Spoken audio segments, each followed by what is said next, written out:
Hello, everyone, and welcome to Mentally Awkward, where you waste your Wednesdays with us as we talk about anything and everything.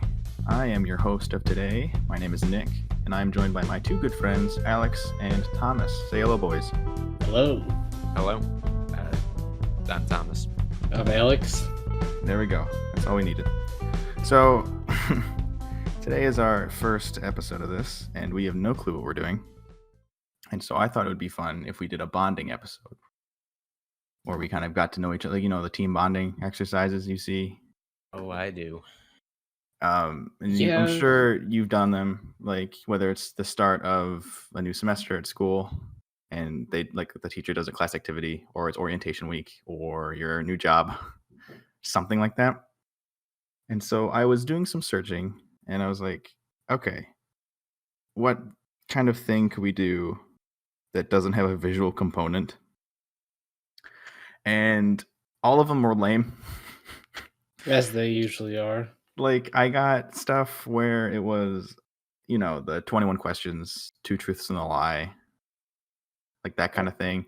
Because all the other team bonding, it's like you're trying to get to know the other people, but you're also doing like an activity. Oh, yeah, I see. And Yeah. I was like, this sucks, and we're going to start soon, so I need something else. Luckily, I made a list of other talking points that I want. But before we get onto that, I found this website, and it's the best icebreaker questions for work, the number one list in 2022.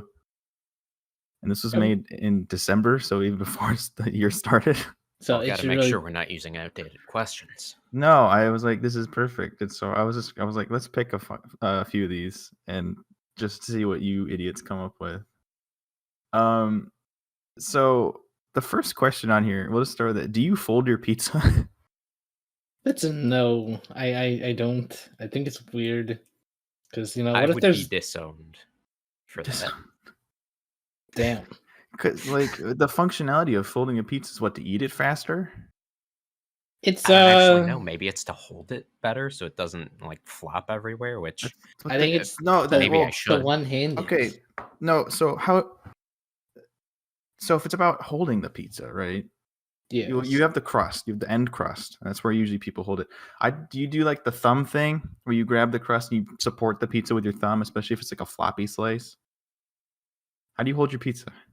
So I kind of do that. So this is relevant, is that I'm a special allergy boy, and I have to eat fake pizza. Sometimes I'm it's sorry just for you. too floppy, and I just have to use a fork. So you fork and knife it, or just fork? Just fork usually, but Put your pinky out too. see, arguably it's more heretical, but I'm not left with many options. Like you pick it up and like it crumbles. Well, not crumbles, but like gravity gets in the way and the piece just falls apart. Gluten-free pizza does not have structural integrity. Well, then you might benefit from the folding technique. Perhaps. Yeah, but the problem with folding is it can... if it's strong enough, it's good, but if it has bad structural integrity, like that Thomas might says... tear the pizza too. Exactly, might tear it in half. You know what? This would have been a useful discussion to have like an hour ago, because I had leftover pizza for lunch. Good pizza for lunch. Okay. Well, we'll think about that next time we start. Maybe we'll start earlier so you can get some tips before you start your day. Well, I mean, it's unlikely that I'll eat pizza next time, but you know. I usually use the thumb to support on the bottom with one hand. I couldn't remember. How many ways are there to eat pizza? Nearby. Okay, well, we have the fold. You could two-hand it, almost like it's a sandwich, but like you have the thumb on the bottom to support. You could one-hand it with the thumb on the bottom. I think that's like 3. Fork and knife is 4. If you're really weird, you don't use your hands and you like eat the cheese first and go down to the dough. I've had a friend, I think my sister used to do that when she was younger. So I've never heard of that. That's strange. She'd eat off like the cheese and the tomato, and then you'd get to the dough, bad baked part. That was a little weird, but Ate it in layers, yeah. like it's an onion or an ogre. Yeah. Yes. But I think don't that's think you about eat it. an ogre in layers, though. You could. I You mean, can eat you could anything in eat, suppose layers. you I could. think you can Yeah. eat most things in layers. yeah, you could. Except for uncooked meat, really. Uncooked meat, Or- single-celled organisms. Yeah. There's a fair amount of things you can and cannot eat in layers. All right, cool. Now that we know how to eat pizza and that everyone else thinks we're idiots, on to today's topic Yeah. that I actually came up with. Oh, I thought See how stupid that was? See how stupid that was? Yeah. Like all the questions are just like that. It was just like, do you fold your pizza? What fictional family would you like to join? Would you rather be reincarnated as a cat or a dog? And so those are kind of funny, but like, This is still way more interesting than like, oh, what's your name? What'd you go to college for? Or just It's the true. generic icebreaker questions. it is the best list of 2022. It's like the first result on Google if you search icebreakers. So if you're curious at home, search it and you can get the questions that we talked about today. But no, that's dumb, and I'm sad that it didn't work out the way I wanted it to. But I had another thought. Mhm. You know what an idiom is, right? Yeah, yeah. We've got 3 of them here. Haha. Okay. Well, you're not. No, you technically are. No, an idiom, for those uneducated, is a phrase or an expression that typically presents a figurative, non-literal meaning attached to the phrase. Some phrases become figurative idioms while retaining the literal meaning of the phrase. Like an example would be snug as a bug in a rug, which means warm and cozy. Or once in a blue moon, which is rarely, those are easy. Everyone knows those ones. Yeah. So my challenge for you right now, Mhm. live from downtown, is to I'm going to give you some time. I'm going to give you some time to get like some research, right? Yeah. I need you to either come up with or find the weirdest idioms, like 3, and then bring them back to me. Ooh. Well, it's quite the proposal there. This will be quite fun. So your time starts now. Oh shit. Okay.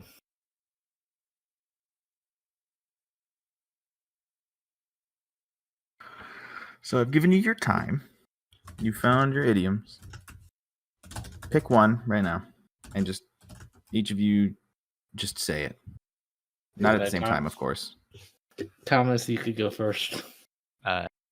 Devil's kissing his sister. Devil's kissing his sister. Okay. Don't- Alex? Chew the fat. Chew the fat. Okay. Can you distinguish what the others mean? What I'm trying to get at here. Like, based on Like- what his idiom was. So yeah, could I what his figure it out? can we figure what it means before he tells? So what was it again, Thomas? The devil's kissing his sister. Devil's kissing his sister. I feel like I've heard this one before. I have may an have idea. explained it, actually. I mean, there's a clear. It. I think I know what it means, but Say it. I think it's like it. Well, clearly it's not supposed to be super literal, so it's not about incest. But like, I think it's about No, it's not about that. It sounds like it's about someone in the family that gets another family member to something bad, or I don't know how to explain it, but like it's just someone who gets someone else close to them in something bad, or gets close to someone just to get them into something bad for, it's just getting close for nefarious reasons. Oh, if I am remembering that you and I talked about this before, which we might have. Yeah, it doesn't have something to do with the weather. Yes, it Say does. what? It does. I can't. It's devil's kissing. It's something like rain or whatever. I can't remember. Might as well tell us. Go ahead. It's like when it's raining, but the sun is still shining. Right. Do you have a further explanation as to where it comes from? The southern United States. You got no You know, that origin makes story? sense if it was from the southern United States. If I I'm not remember correctly, there's surprised. also some ulterior. There were other versions that I There's other probably shouldn't versions. mention. It's essentially a sun shower, right? Yeah. Do you- I mean, I've also heard sister replaced with wife, which, Yeah. but that could be the same person. Hold on. So a common theme is that clever animals and tricksters getting married are related to the devil. Why? Why is that why is it a theme? One of the other idioms I came up with has the same meaning. So it's Oh, here we probably go. Yeah. because like rain, like the sun isn't usually shining when it's raining. It's usually very cloudy. Mm-hmm. So it's like, ooh, some trickery's afoot. Triggers. Gotcha. I I see. do have the folkloric names. We've got. I'm gonna pick this: the monkey at the wedding of Mithra Legrand, which is Argentinian. In Nigeria, it's the lion is giving birth or has given birth. The devil is getting married. The devil's daughter is getting married. Some not as nice devil ones that you can find out if you look it up. It sounds like they get quite explicit. Oh, here's a fun one. The devil's making pancakes. Devil's making pancakes? Yeah. Might Like as well that say the one. devil's making whoopee. Okay, well, Alex, what was yours again? It was we're gonna forget you said that. And we're gonna move on. Okay, Craig, cut that. But I said chew the fat. Chew the fat. That's small talk, isn't it? Yeah, pretty much. It's like shooting the shit kind of thing. It's like shooting this shit, or do you Yeah, got what any we're doing. face? Yeah, it's Entertainment. it's just to gossip or make friendly small talk, a bit old fashioned. And Shooting then the it was breeze, I think, is the other one. yeah. Do you think it'd have the same connotation as like you got any tea or spill the beans? I guess that would be a modern version of. So the ones I just mentioned would be modern versions of chew the fat.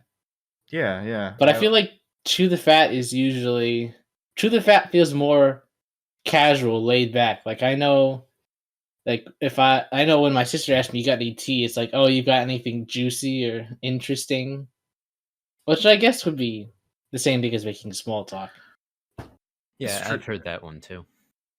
That's an interesting because it's like people still say chew the fat sometimes. People Really? definitely. You've heard that? Well, I think it's not like completely dead in language. I think some people might still say it, and then I've definitely like shoot the shit, shoot the breeze. That's still, I think, a decently common one. Shit. And then there's like, so idioms don't die off. I guess is what we're to glean from this. Yeah, that makes sense. Sometimes they evolve, but spill the tea, spill the beans. That's definitely more gossipy based. Yeah. All right, what was you have some more you want to share?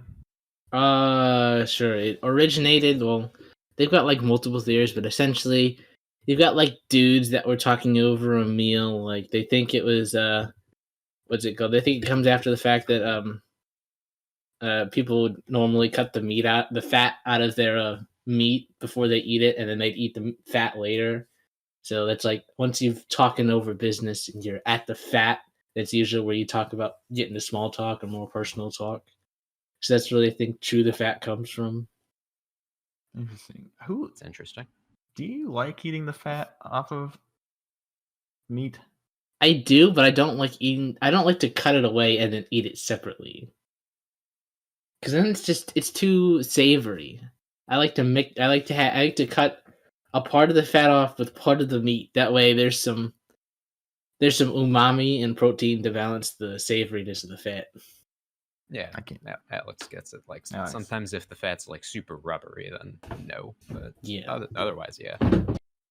Because you'll get I'll get a steak every once in a while, right? When I'm feeling fancy or something. Yeah. And that usually has a decent amount of fat that comes along with it. Well, it depends on what kind of cut you get, but It's true. But I don't know. Maybe I'm just eating fat and not realizing I'm eating fat half the time. well, sometimes you get a cut. But there are times where it's that's too much, and I try chewing it, and well, fat's chewy. I'm like, no, this is gross. Why would you eat this? Anyways, unless you had a point there about fat. No. Did I scare you away? I'm sorry. No, you good. You good. We paused, and I was like, all right, time to move on. Really awkward again. Thomas, second one. So the second one was a fox's wedding. Fox's wedding. So that's the similar. Yeah, we already it's talked a sun little shower. about that. That one, yeah, I can see how that one is. Yeah, and it still fits in with the trickster motif. That one's from Japan. That one sense. makes sense. Trixie Fox is over there. Well, Alex, you got a second one? Yeah, it's very common, but skin of my teeth. Skin of my teeth. Yeah. Like something just that's very close. It's like you just barely make something, or you just barely made the deadline. I just don't like you because it's not anatomically correct. Like there's no skin on your teeth. We get it. You're a doctor. I'm not a doctor. Point, though, I abandoned med school, or not abandoned. I abandoned that career path. But I just don't like it because I don't mind if the idioms are there's more to the meaning than the words, but I'd rather they not be like that weird. Like, oh, just by the skin of my teeth. When if you were to read into that literally, you'd be like, well, there's no skin on your teeth, so did you not make it? The devil wants to make some pancakes. No, well, yeah, but that one, it's a little more fun. Did you know that the skin of my teeth is biblical? Apparently, it's biblical. Do tell. Okay, so here we go. Okay, so we got the greatest source of information, Wikipedia. Skin of my teeth Clearly is a phrase from the Bible in Job 19:20. It's Job. Whatever. I read it as Job, therefore it is Job. I make the rules here. It's my episode. Fair enough. I'm deducting 10 points, even though we're not doing a point-based system. Craig deducted 10 points from my score. Craig, kill his dog. Okay, whoa there. Sorry. In Job 19:20, the King James version of the Bible says, "My bone cleaveth to my skin and to my flesh, and I am escaped with the skin of my teeth." In the Geneva Bible, the phrase is rendered as, "I have escaped with the skin of my teeth." The verse from Job can be resolved as follows. In the first clause, the author uses the Hebrew or in its usual sense of skin associated with the flesh and bones. In the second clause, he uses the Hebrew or as derived from the Arabic gar, the bones in which the teeth are set. Therefore, the correct reading is, "My skin and flesh cling to my bones, and I am left with only my skull," meaning giving us a stark description of the advantage stage of Job's disease. So that's where that comes from. And then in modern times, of course, it's interesting. Barely managed to escape something a close call. See also. Wait, hold on. There's a see also, and I'm curious now. Oh, never mind. This is just science. I don't care about science. I don't need to learn something. We're not here to learn. As we just learned, we're skin on my teeth. We're not here to learn interesting facts about the human anatomy. We're here to learn where idioms come from. Yes. There are some cultural references. We got a book in 1928, a play in 1942, a song in 1992, and an episode of Dexter in 2021. Oh, the new one. Interesting. It's not a lot of cultural references for such a common phrase. Yeah. All right. You any more idioms, idiots? had pardon my French. Pardon my French. That's when you say a naughty word. Pretty much, yeah. And what surprised me a little, uh, it originally used to come from people actually doing it in French. So like People would actually say something rude in French to people who didn't understand the French. oh, that's interesting. It seems like the obvious conclusion, but I didn't think of it. Yeah, I don't really. You don't think about these things. They're just common knowledge, I guess, at this point. Of just you use this when someone swears in an obscene way. Like wait, usage. At least one source suggests the phrase derives from the literal uses of exclamation, as you've just stated. The definition cites an example from the Ladies' Magazine, 1830. Bless me, how fat you are grown, absolutely as round as a ball. You will soon be as emboint and bon point. Excuse my French. That's a French word, probably. Oh, plumpness. Excuse my French, as your poor dear father, the major. So someone was calling someone fat, and in their third roundabout of calling them fat, they used a French word instead of just saying they were fat for a third time. And then said, excuse my French. Which seems to be the earliest example of this.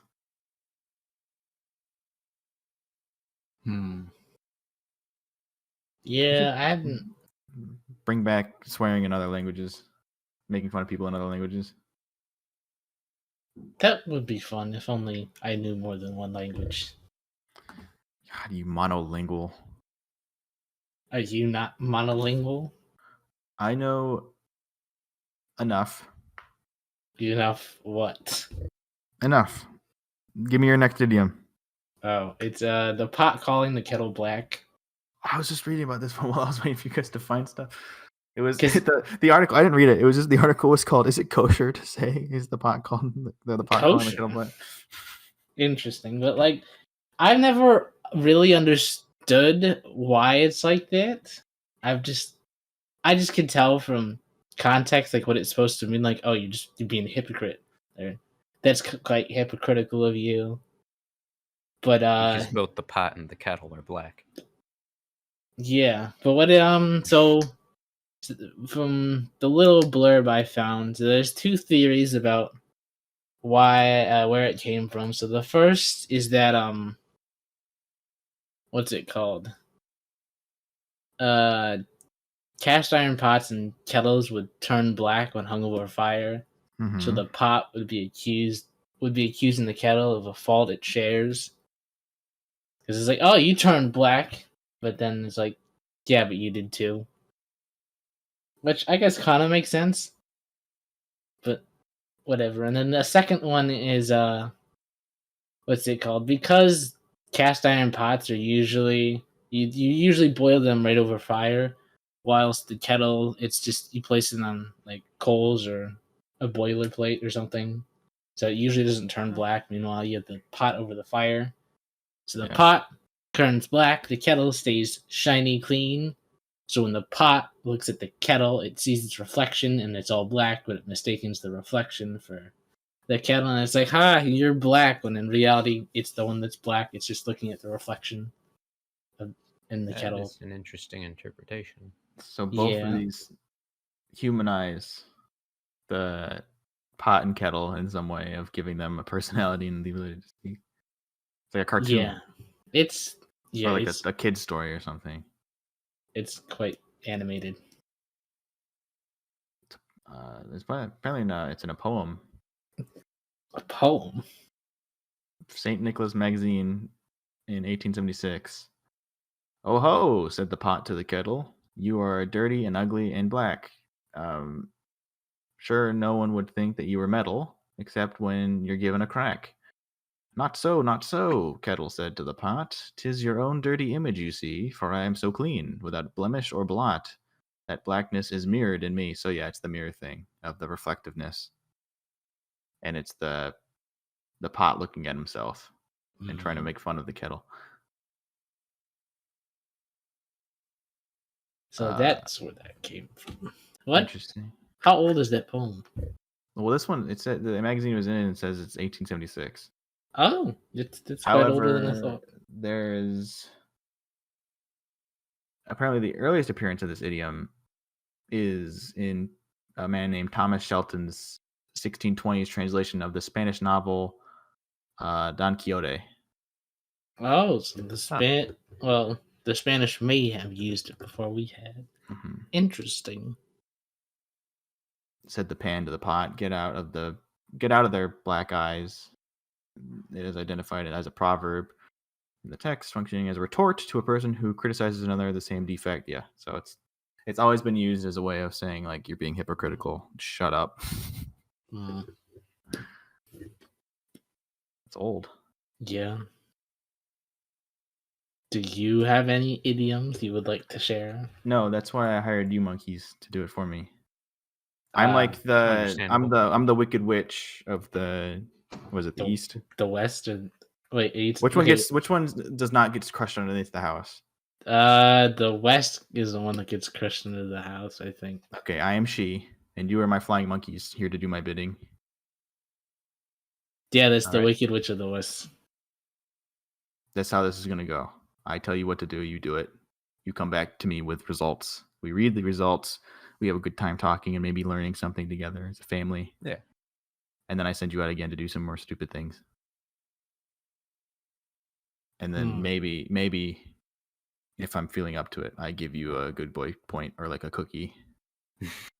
Interesting. What's it called? I don't know. Just hearing the Wicked Witch of the West, and you think back to, okay, what's the Wicked? And it's really weird because in the original story, the Wicked Witch of the West, she's actually evil. Mm-hmm. But in Wicked, it turns out that she just wants to marry and get down on it with the prince. And like it was really weird because we were watching the play thinking, okay, she turned evil because these people were unfair to her and stuff. And it turns out she just hatched this entire plan to fake the prince's death and be like, hey, we can go and live out our lives now without having to worry about any of this political bullshit. And then the nice little witch, the nice witch of the East, I think, or whatever. Glinda. She just kind of gets screwed out because like she was falling for the prince, but then he died, so to speak, and hooks up with the other one. Mm-hmm. But it was like, wow, not expected. We got played for fools. Yeah, we did. Why tamper with the sanctity that is the Wizard of Oz? Because people like happy endings and they like romance. Well, specifically. But Wizard of Oz had a happy ending. In a way. Well, like happy ending. No. Actually, it reminds me because so I'm in a theater text analysis class right now, right? Mm-hmm. And we were looking at this play called I and You. It's a fun read. It's short if you are ever curious. But we got on the topic of the it was all a dream kind of ending, and I know people don't like it because it feels like a cop out. Yeah, because it's like, oh, all that character plot and growth for nothing. And then I think it fits sometimes. I do think there are cases has where to it be does. done well. But then I was just like, wait a minute. Like the most famous example of it was all a dream is The Wizard of Oz. Spoiler, if you haven't seen Wizard of Oz at this point, the hell are you doing? But anyways, like The Wizard of Oz is literally just all a dream. Oh yeah, that's right. Because she wakes up back in Kansas and like, hey, you got tossed by the tornado, and she's like, wait, what? But I went to this magical land. And like, people like that movie and like the story of The Wizard of Oz. It's probably just for the escapism, and I think at the time it was like a very well done, like set props and all that stuff. I don't know. Even in color. That too. And then, that was also because like her at the homestead was like black, white, or beige, depending on the copy of the film you had. And then Yeah. I don't know. That was just something that I thought of, and I was like, we poo-poo this trope all the time, yet there's so many examples. That's probably like the biggest one I can think of right now, but there are probably more examples out there of like it was all a dream that people love to this day. Mm-hmm. Wasn't Link's Awakening one of those? Oh yeah, I think it was. That's the one with the windfish, right? Yep. Yeah. My boy the Windfish. I think it was. Yeah. I haven't played that one. I did. It was pretty good. So, Nick, what did you have planned next after the whole idiom, and then we went on a tangent about dreams and place? Well, Alex, that's a good point. That was it. Say what? That was it. That was it? Just the idioms? I wanted to talk about idioms. I thought it'd be cool. It is interesting. I was just on a walk, and I was just like, idiot. The word idiom came into my brain, and I was like, why? I don't know. Let's talk about it. They're interesting. They're cool. We have them. They're stupid. There's nothing really to it. It's just, why do we have them? Where do they come from? We did that today. I'm happy. We're really selling the awkward part. I'm happy We about that. really are. Yeah, if you think it gets better from here, it doesn't.